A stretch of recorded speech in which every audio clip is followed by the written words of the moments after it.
আমাকে আশীর্বাদ করুন মা, আমি যেন এই যুদ্ধে জয়ী হতে পারি। জয়ী হও মা, তোমার সতীত্বের তেজে আর যেন নিয়তিও হার মানে। জয়ী হও।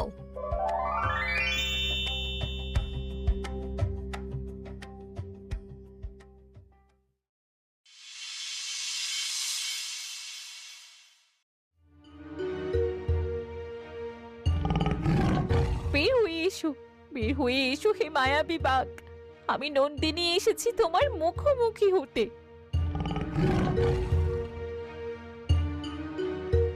মায়া পাহাড়ের অন্ধকার গুহায় যখন বাঘ আর নন্দিনী মুখোমুখি হয়, তখন চারদিকে এক থমথমে নিস্তব্ধতা। নন্দিনী ভয়ে পিছিয়ে না গিয়ে বাঘের চোখের দিকে তাকিয়ে নিজের হৃদয়ের সমস্ত আরতি ঢেলে দিল।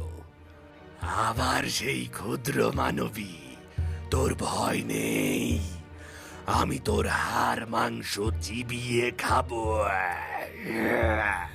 খাও, আমাকে খাও, কিন্তু তার আগে শোনো, তুমি তো কোনো সাধারণ পশু নও, তুমি দরবেশ